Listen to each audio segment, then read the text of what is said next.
Welcome to Duo Dive. I'm Allie. I'm Ashley. And this is the podcast for curious people. Each week, we'll dive into a new topic and explore stories you may or may not have heard of, but you definitely won't forget. Hello, Ashley. How are you doing on this wonderful Wednesday? Hello, Allie. You know what? This has been one of the best weeks in a while. First of all, yes, I know. That's like a big statement. That's a big statement. But first of all, Christmas is this coming weekend, and this is like the best time of year. I love Christmas. But I got the best Christmas present ever on Monday. Oh, please. Okay. I would like to thank the UK government for giving Andrew and I visas so we can live there in London. Woohoo! My girl is moving to London. She's moving for 2 years. Yeah. And then you're coming back to me. Yes, I'm coming back. It's not permanent. Just a little side quest in my life that is happening. So I'm very excited. I'm so excited for you. I remember when we were like out a couple months ago, probably at the end of summer, and the idea that you guys could move came up, and Andrew was like, not really about it, not against it, not about it. And like, I think we straight bullied him that day. We were like, if you can do it, you are going. Like, what a mistake if you don't go. We really did. We did. We bullied him into it. And he, like, there have been some stressful times throughout this process. And he's like, I can't believe you made me do this. But now I think he's happy. Yeah, it's our fault, essentially. And I made Allie help me bully him because Allie is like fierce. And I backed down a little. But I knew Allie wouldn't. So Allie, honestly, thank you because you helped make this happen. You're welcome. Andrew and I both love a good argument, I should say. We kind of admitted that to each other. Whether I think we feel more strongly anytime we talk about a subject because he will push me to explain like my side and I will push him to explain his side, and like we're not going to give up. So it's kind of fun. He's like the person I argue with, and we always walk away no hard feelings. Oh, for sure. So that's like it's like a hobby for him, arguing with people. And I'm like, you just wear me down. I can't do it. So I'm glad you had my back that day. Well, I think if anybody I know was gonna do it, it was gonna be you guys. So this is perfect. I'm glad you're taking the leap. We will be visiting Nate and I and just me. So I'm very excited. Get your asses over there. Come visit us. Well, on top of the fact that you got your visas approved, you were running around to New York to do all that. You were kind of on a vacation about 2 weeks ago. It's also your week for the topic. So how has that been? It has been so much fun. Honestly, I didn't find any bombshells. I feel like a lot of times I do find bombshells, but it's still a really controversial topic. Maybe there's some things going on with like the shortage. And if you're listening to this, you know from the title that I'm talking about Ozempic and other weight loss drugs. But anyway, there's a shortage that is affecting people with diabetes and they're not able to get these drugs. So that's kind of what I'm going to be focusing in on today. But before we dive into that, I really liked this idea that you had, Allie, which was talking about things that we love right now. And I wanted you to kick it off because I'm kind of scared that we're going to say the same thing. So you go first. Oh gosh. Okay. So like the idea comes from the podcast Shameless, which I've made Ashley listen to a couple of times. It's so good. Love those girls. They always come with like really thoughtful, inspirational things that they recommend, like puff pieces, articles, books, TV shows. Like it's always something current, relevant that you can have a discussion on with anybody. So I don't want to like fully take their idea, but I'm definitely inspired by it. I think that we can recommend an activity we've been doing, a quote we've heard recently, or something just as normal as a book or a TV show. So going forward, I think we're going to start our episodes that way, just kind of catch up and then offer everyone some sort of recommendation that we have. And to start, I mean, mine's very basic. I'm going to go with a TV show. I'm going to go with Sex Lives of College Girls on HBO Max. It is so good. Really? So good. I mean, Mindy Kaling is obviously just like funny in her own right. Oh, she wrote show? It, yes. And I believe. No, so she's not in it, but she wrote it and I believe probably produced it, parts of it, that sort of thing. Okay. It's very good. Like most of the shows that you watch about people your age, like experiencing high school, college, like it all gets really cringy. It all gets very like pop culture reference, like name drop. I'm cool. I can do this, that, or the other. Like, Yeah. I haven't watched the Gossip Girl reboot, but like that's how that feels to me. Like it's just a little too try hard. This is very natural. All the girls like obviously have chemistry, like on and off the screen. Like they're also different in their own right. And it literally is college. Like you go in, you meet these random people. No, you don't always have the same interests as them. Your personalities don't always mesh, but like if you can make it work, like they become some of your best friends. And that's kind of like what this show is. Ooh. Almost done with season 2. There's 10 episodes in both seasons. I know that season 2 has like a big sort of like bombshell. Like season 1 was fun. You got to know everybody. Season 2 is like shit's changing. So highly recommend it. Sex Lives of College Girls on HBO Max. It's just fun. Episodes are 30 minutes. It's a fun show. Okay. That sounds very interesting. I also am just a big HBO Max fan. I feel like they just put out quality content. So we'll check it out. They do. Mm-hmm. Okay, Ash, what have you got for me? Love that. Also, we're going to be talking about Mindy Calling in our podcast today. So very perfect. What up, Mind? Yeah. So for me, what I have, and I'm taking this from Allie because she's the one that told me to get this. And she bought it for one of our friends for their birthday. And that is the Summer Fridays jet lag mask. Okay. Listen, I am like a skincare obsessed person. I try everything and I don't have good skin. Like I don't. And it's annoying because I invest so much into my skin, but I'm not even kidding you. I've stopped using like essentially everything and just use this mask and then like some road stuff, which is very simple. Ever since I started doing that, my skin is so hydrated and just so happy. I love it. I was probably just inspired because Summer Fridays has become one of those mainstream popular brands. And then I was like, okay, but like what from this collection do I need? Like what am I missing from my routine? And I was like, I'm missing like a night lotion. Like I didn't have a good night lotion. So I grabbed it and I liked the fact that while it's called a mask, you don't technically have to wash it off your face. It's just a lotion. It's just a cream. You can, they say like dab it, keep it wet after it's been on for 10 minutes, but I just straight up don't wash it off. And I sleep in it. Yeah. It is very nice. So it's definitely working like so well. I went to a coffee shop with my friend the other day and she was like, oh my God, your skin looks so good. And I was like, well, what a compliment. Best compliment. But yeah, those are two, I think we got 2 good recs here. Yes. And you should, if you are listening to this, like not an ad, but you should buy that mask because it will change your life. I promise. Yeah, and it comes in like a small travel size too, so you can just test that first. Yeah, big one, which you'll get. All right, now the transition. Like I said, we're going to be talking about the weight loss drug, Ozempic, and other ones similar to it. So, without further ado, let's dive in.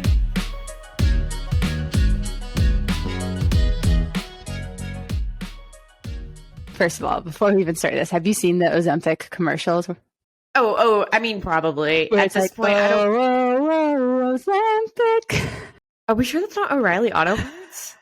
No. Here, I'll play it for you because I have it pulled up because I was like, oh my God. This song has been living in my head rent free. All right, ready? Once weekly Ozempic can help.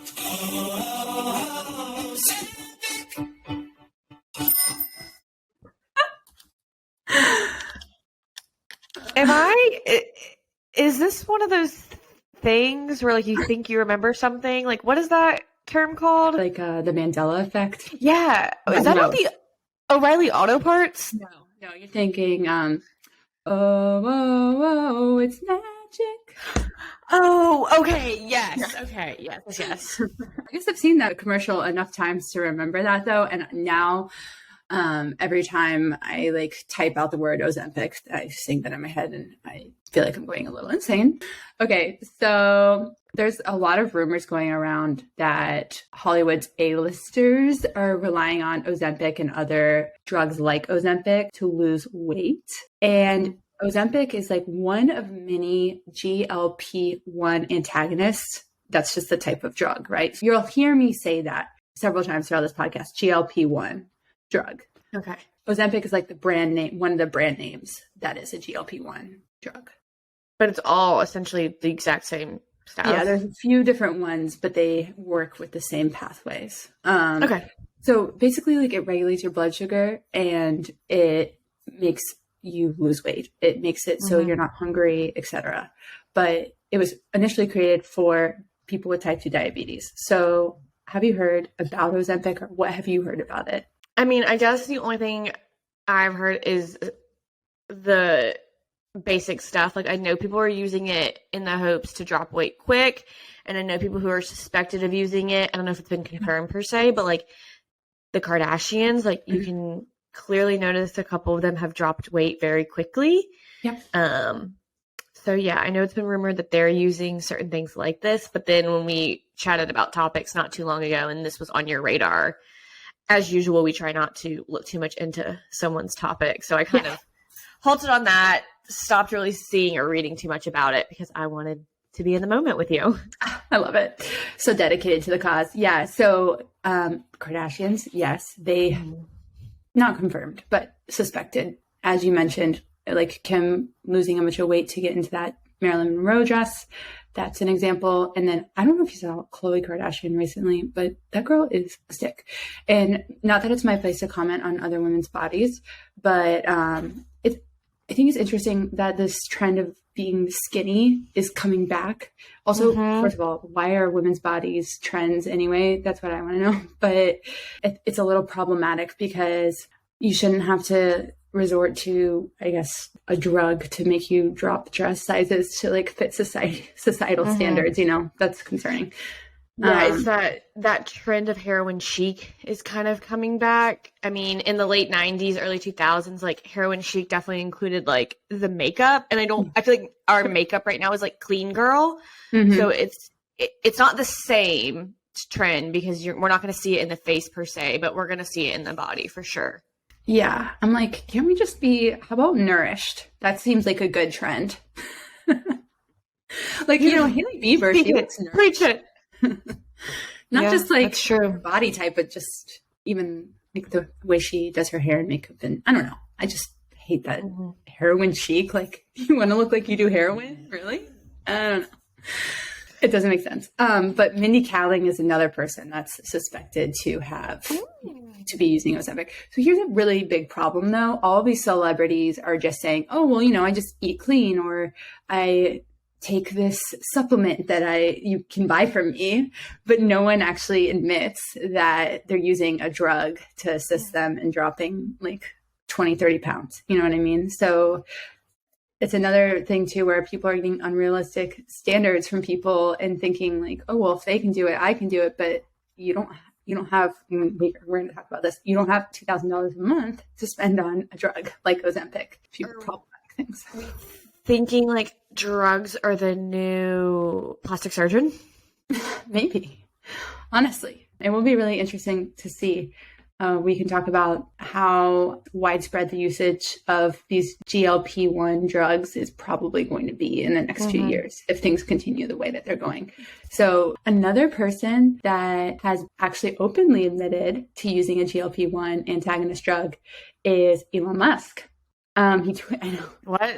Yeah, he tweeted about it, actually, of course. So he like openly called it out. There's a brand called Wegovy, and he said it assisted him in his weight loss. But anyways, so there's all these rumors, right, that celebrities are using them. A lot of doctors that are working in Beverly Hills have come out and said that it's Hollywood's worst kept secret. But no one is actually sure what celebrities are and aren't using them, except for the ones that openly admit it, like Elon Musk. But because of all this, right, it's become a hot topic. But what I want to do is I want to talk about two of the, I guess, sort of controversies surrounding the use of GLP-1 drugs like Ozempic. So the first thing I want to say is, and note is, Ozempic specifically is only FDA approved for type 2 diabetes. So doctors are prescribing it off-label for those without diabetes, but are just looking to lose weight. Okay, so explain to me, what does that mean? They're prescribing the drug, but they're not necessarily prescribing Ozempic. So the FDA approved it for people with type 2 diabetes, saying if you're a doctor and you prescribe someone with Ozempic, that has diabetes, it will work to make them better or work the way that it's intended. But when you prescribe something off label, the FDA never said as a doctor, it will work if you prescribe someone that's overweight with Ozempic. So it hasn't been approved by the FDA to treat obesity, being overweight. So why can they be allowed to prescribe it if it's not something that they have proven to prove that it helps? Like, why would a doctor in good conscience prescribe it, or why would it even be allowed? It actually happens a lot with drugs. Yeah. So a really great example that I know a lot of women take is a drug called spironolactone. So that is a drug for hormonal acne that actually is an ACE inhibitor. So it's supposed to help with blood pressure. So essentially it's like intended to treat one thing, but one of the side effects treats another thing. So then people prescribe it based on that. Do you see what I'm saying? Yeah, I do. It's crazy. And there's a lot of drugs out there like that. Like I know there's even some anti-anxiety medications that were created to be an antihistamine. So for allergies, it's very common for this to happen in our country. I know that the Ozempic manufacturer is trying to get it approved for treating obesity, and they're anticipating that will happen around next year. Of course they are. Yeah, of course. Because they've got the spokespeople. No need for singing commercials anymore. They can just put some of these people in their pap shots up. Also, can we just talk about how weird it is that we have pharmaceutical commercials? Doesn't happen anywhere else. You know what I mean? So the antidepressant commercials make me feel so weird. Yeah, so weird. I'm glad I don't really watch TV anymore like that. Like that, I'm a streaming service person. Yeah, I don't miss seeing those. I don't miss how regular they were on my TV screens. Now as kind of an adult that understands what's happening, it's so off-putting. It really is. Kind of icky, Very icky. And then they're all the side effects they list at the end. They're may cause death, may cause why would anyone take this? I mean, obviously the acting's going to be bad. These are cheap commercials, but just the storylines never really make sense. Obviously, if you need medications, there's nothing wrong with that. You should take things to support yourself, but it's not a one-stop shop. That's not the only thing that's going to fix your life. And so I hate this message of, well, Barbara was really sad because she was getting older and, she didn't want to do anything with her family anymore, but she took this pill and, she was out with little Susie the next week at the lake. It's so weird.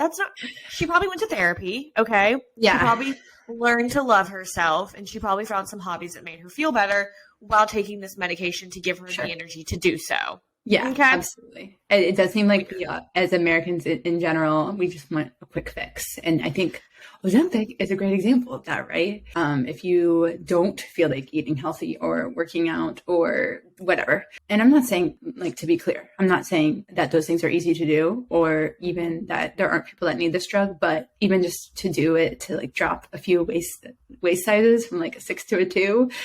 You just want to fix. Also, is that necessary? Maybe just, are you healthy? How about that? Start there, Well, I think it becomes toxic too. When, you said, there probably are some people who use it because things like weight loss and eating healthy maybe don't help them. Yeah. Sometimes that can be a thing. So this is another solution. Insulin resistance kind of thing. We're looking at people, and specifically we're looking at the Kardashians, who are all about eating healthy and all about working out. And they are relatively they have beautiful bodies and they're very healthy women. So for them to then be well, we preach, we do all this, health is our number one thing, but they're turning around, possibly taking some sort of medication that isn't even proven for weight loss. That's just dangerous. That's really a dangerous message to send to people. That's a really good point. And I used to admire Chloe, especially. I think it was around 3 or 4 years ago, maybe a little bit longer ago. But she was always posting these workout videos. I thought it was so cool. You know what I mean? That she was so into fitness. And now I'm dude, you, what are you doing? I don't want to be like that. You know what I mean? I don't know. Yeah. I mean, we don't know for sure, obviously, as two girls sitting in North Carolina, what they're doing. But based on everything we've seen through social media, something is going on, and this seems like a very plausible explanation. Yeah. Yeah. So, I mean, and this brings me back to the controversy. And here's the problem. Because of the popularity that this drug has gotten, there's a shortage people's needs are going unmet because there's an inadequate supply. And now people with diabetes and weight problems have to compete for like the same scarce resources. It's problematic that celebrities and even just normal people now are taking this drug to go from maybe not even overweight, but maybe they just want to be skinnier. And they're taking it now off the market for people with type 2 diabetes that are using this to regulate their blood sugar. And if you can't get a hold of this drug and you've already been taking it, then you're back to square one, right? And your blood sugar goes up. Like when you have type 2 diabetes, you're at risk for a lot of things. I was reading one article that said that drugs like Ozempic are crucial for people with type 2 diabetes, and without it, patients can experience blood sugar level spikes, which can lead to heart attacks, strokes, blindness, miscarriages, and stillbirth in the long term. I just don't understand, I guess, if this is a medication specifically created to help people with type 2 diabetes. Okay, you want to give it to someone who's just trying to lose weight, like to each his own. At the end of the day, like, whatever. Like, I know we talked about, like, it is bad, but, like, at the end of the day, okay, whatever. They want to take it. It should never be prioritized that way. Like, if someone is bebopping to the pharmacy to pick up their medication because they're just prescribed it to lose weight, but we know that there's a national shortage in people with type 2 diabetes, why would it even be allowed to be prescribed the other way? Yeah, exactly. Why would a doctor even be like, this is an option for you? Because we don't have it. Right. I totally agree with that. So I decided, like, I wanted to see how easy it would be for someone like me to get it, right? So I started Googling online. An investigation. Yes, ma'am. I read a bunch of articles that say it is possible to get this drug online. There are multiple telehealth platforms that allow you to self-report your BMI, which is basically you can just lie and say that you're obese, right? Mm-hmm. Or severely overweight, and they will guarantee a same-day prescription. So if I woke up tomorrow and decided I want to drop a pant size or two, I could literally just log in online and just lie about being overweight and get the drug online. And I might have to pay for it out of pocket, like my insurance might not cover it. So, I mean, it'd be expensive. They say it's anywhere from $1,000 to $2,000 a month, but I could do it if I wanted to. And that's where the problem is. Dedicated to the game. Yeah. Money ain't a thing. Well, this is also reminding me of like how easy it is for people to get Adderall. Mm-hmm. Even if they're not technically like ADHD. Yeah. Yeah, like that would be like, obviously like Ozempic is very, very relevant right now to talk about. But let's weave in a little bit of this like Adderall. Like I'm not someone who has ADHD. Right. I mean, I've also never had any issues as far as like focusing or needing to study for a significant period of time. So I've never taken Adderall. But in college, I mean, the majority of people I knew easily could get it, take it, borrow it from someone, find it somewhere, who knows? But like it was so easy to get. And I just know that people say that it's easy just to walk into a doctor's office and self-diagnose themselves and the doctor just believe them and write a script for them. Yeah, you just take like a 5-question quiz and say that you can't focus even, which, and that's a whole other topic because I feel like a lot of people actually really can't focus now. I think like social media has completely decimated our attention spans, but. Sure, yeah, of course. But this seems like it's going to, I mean, Adderall in college students and even late high schoolers, it's kind of an epidemic. Yeah, absolutely. Yeah, it's interesting. And COVID is the reason that you can now get these like even substances online, and telehealth has just become more common, I guess. But they even passed a law. You couldn't get certain substances like Adderall online. And now, yeah, like you said, you can get Adderall, and they just extended that law as well. So you can still continue to get it prescribed online. Okay. Yeah, so it's like telehealth, I think, is really great for some reasons because our healthcare system is really, I guess, classist in a way. Like if you're underprivileged, it's so expensive to go see a doctor. So this really makes it more accessible for people. Or if you like don't have access to a car, whatever. But it also has some nuances like being able to lie about your condition and maybe get medications that you don't actually need. I feel like we're going to see like an expose documentary like 10 years from now about like some, I know that some probably do really good. Like you said, there's definitely benefits to it, but we're going to find like something wrong in one of these companies. And like, there should be a documentary on it for sure. Oh yeah, no doubt. I totally agree with that. Okay. So I think the first issue that I mentioned, the idea of like getting Ozempic or one of those GLP-1 substances online, and especially when there's a shortage and you don't actually need it, you're not actually obese or type 2 diabetes. I think that's pretty black and white. Like that's kind of messed up, right? Would you agree with that? Yeah. Okay. So there's the second controversy that I want to bring up that I feel like is a little bit less black and white. And that is, should obesity be considered a disease like type 2 diabetes? And should obese patients have the same access to the drug as those with type 2 diabetes? Important to note, type 2 diabetes is caused oftentimes by obesity or poor health decisions like not eating healthy, not exercising, etc. So obesity and type 2 diabetes pretty much caused by similar things. So do you think they should be considered at the same weight, or what's your opinion on that? I think to begin with, it was manufactured as a type 2 diabetes drug. And until the FDA approves it for obesity and until there's drastic changes in manufacturing to make it accessible for both groups of people without limiting the other one, no, it should just be for what the FDA has approved it for. And obviously, like if there's another group and Ozempic and other companies like it are working to get it cleared and approved, like if that happens, like who am I? I don't work for the FDA. Who am I to say anything bad about it? But right now, no, because it's not. And we're clearly in crisis trying to even get it to the people who it's supposed to be prescribed for to begin with. Yeah. And that's a really good point. There are also alternatives, as I mentioned, like the one that Elon Musk took, Wegovy. That is actually approved by the FDA for obesity. Nothing that Elon Musk was ever obese, but...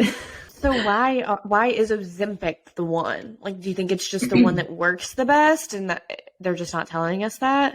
Potentially. I'm really not sure. That's a good question. Or is it from what we talked about in your cost plus drugs episode? Do you think that they're getting rebates from sending this drug out there into the world? I mean, that's very possible. Absolutely. I mean, we're connecting the dots between two F's here. That yeah, I love it. Good thinking, Allie.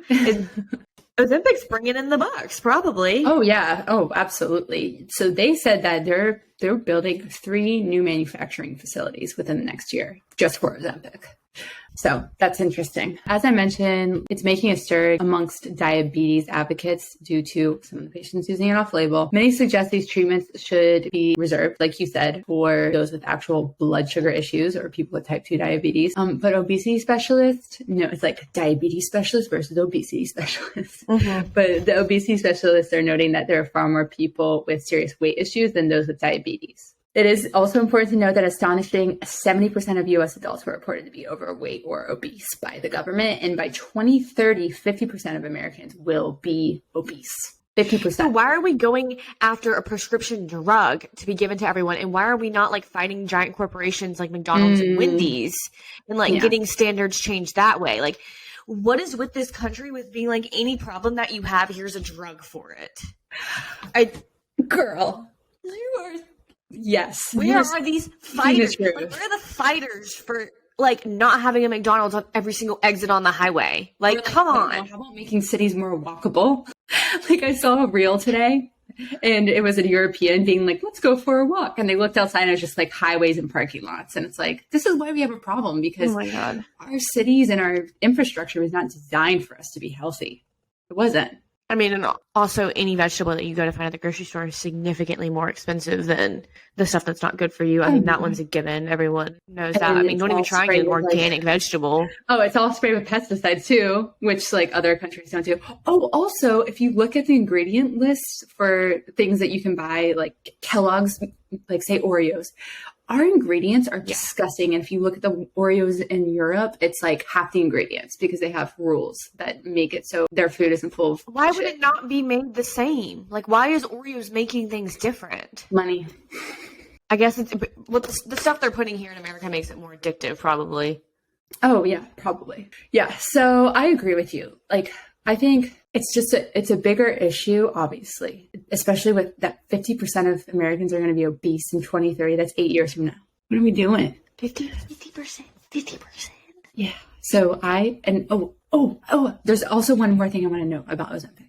It's only indicated for use, like the studies that they've done on people that take it have only been for 68 weeks. So the minute you stop taking this drug, you are going to go right back to where you started. It's like doing a fad diet. I was going to ask, like, is there any sort of investigation or reports on like the long-term effects of taking Ozempic as someone that doesn't necessarily need it? I'm guessing not, because it is somewhat of a new thing and people probably just continuously take it. It's probably just another thing in their pill bottle if they're going to take it. Yeah, 68 weeks, that's like a year and like maybe 3 months. I don't know. I'm bad at math, but it's not more than 2 years. So imagine, right? Like, and there are some indications, I mean, and this is really common, I guess, in a lot of animal studies on mice, but that it could be a carcinogen potentially. Like there were some mice studies that came out where the mice were getting tumors, and one of the stated side effects is tumors on your thyroid. I mean, yeah, you're overworking your thyroid. Yeah. Probably without stimulating it properly. Yeah. So let's look up the side effects. Yeah, what's the side effects of Ozempic? Causes nausea, depression, over-anxious thoughts, like literally everything else that's bad. So they're like, I guess we'll take the other pill and this other pill and call it a day. Yeah, you have to take the other pills to offset the side effects of this pill. And then you just end up taking like 100 pills and you're like, wait, why do I feel bad? Okay, let's see. Side effects. Inflammation of the pancreas, gallbladder problems. So I actually did see, this is very anecdotal, of course, but someone say on TikTok that they started taking Ozempic and then they had to get their gallbladder removed. Apparently it's like a really common thing when you have rapid weight loss. It's like really bad on your gallbladder. Kidney problems, kidney failure, changes in vision, low blood sugar. Of course, that's the intention of the drug, to cause low blood sugar. This is the end of every commercial. Yeah, exactly. I dare you to try and read it like the end of a commercial. You have to read it so fast. Ozempic may cause serious side effects, including inflammation of your pancreas, changes in vision, low blood sugar, kidney problems, gallbladder. I mean, yeah, that's it. That's it. But yeah, so I don't know. It will be interesting. I do think this drug is going to become more prolific. I do. With the direction that our country is headed into, and just Americans loving a quick fix. You know what I mean? Maybe our guy, Mark Cuban, will like have his own version and he'll only prescribe it to people with type 2 diabetes. I love it. We should call him up and be like, so. We should. Honestly, though, if I was a drug manufacturer, I would hop on manufacturing a GLP-1 drug. Yeah. Is there anything in your research that in the past decade, 2 decades, has been kind of similar, has been a fad drug? Did you see anything like that pop up? Yeah, there were some drugs. Okay, so first, in like the 40s on, so after World War II, stimulants, so Adderall, were very commonly prescribed. Makes sense, right? For weight loss. Yeah. Then there was one, it was called Fen-Pen, which that just sounds bad. That sounds scary. Yeah, I know it does. Let me see. So it's a weight loss cocktail, and this was a psychiatric drug, fenfluramine, which boosts levels in the brain of the chemical serotonin, and then an appetite suppressant, phentermine. So it makes you extremely happy and not hungry. Exactly. I was curious if anything you had seen was like still around, or if we possibly were going to see this fall off at some point. Adderall, of course, is still around. Right, but it's become more controlled, I guess. Yeah, that's what it is. It's a controlled substance. Okay. That's what I was thinking of earlier. Fen-Pen, like, made you have really bad stomach issues, I think. Increased risk of cardiovascular events and strokes. And it also, like, gave people really bad diarrhea. So people stopped taking it. Okay, so they cut out Fen-Pen. It's no longer around. Fen-Pen is not a thing. I guess more. And once again, I guess Ozempic doesn't have those short-term effects. But no, the long-term ones are really what I'm interested in. I'm really curious. Yes. Yeah. Also, once again, important to note, it was off-label. Fen-Pen was. So it's like, why are we doing this? You know what I mean? Why are we doing this to ourselves? Just to look good. Well, I found all of that very interesting. I mean, it validated everything I already believed. Like, you can't just rely on medications. It just doesn't. Correct. Something's always going to go wrong. And in this aspect, the biggest thing going wrong is obviously like the limit on supply for people who actually need it. It's kind of a staple in their lives. That's extremely frustrating to hear for people. So hopefully manufacturers like Ozempic and other ones like get it approved by the FDA, are able to manufacture more. I just don't understand why it would be prescribed in the first place if there's already a shortage. Yeah, it'll be really interesting to see how this progresses in like 10 years from now when we're looking back on it. If it's like the Fen Pen where you read it and you're like, that's so stupid. I can't believe people did that, you know? Yeah. If someone comes out like 10 years from now and they're like, I did this when I was younger, kids, don't be like me. Like, you know how they talk about like drugs? Like they're like, I was doing cocaine back in the day, don't be like me. It's going to be like Kim Kardashian when she's 60. I was doing Ozempic when I was younger, don't be like me. Yeah. Of course. They can always come back later and be like, don't be like me. But I looked really good in that Marilyn Monroe dress though, right? And I think that's like another bigger picture, like stepping away from the drug itself. Nothing on social media is true.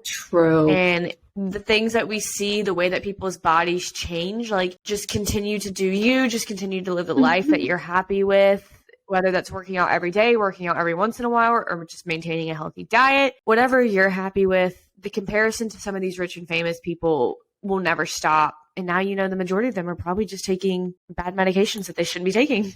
Yeah, that might be giving them cancer. So, well, thank you, Ash, for diving into this with me. I really appreciate it. You're always really good at technical terms and pulling things and piecing it together to be digestible. Oh, so it's always fun. Thanks for joining. Yes, thanks, guys, for listening. We will be back next week.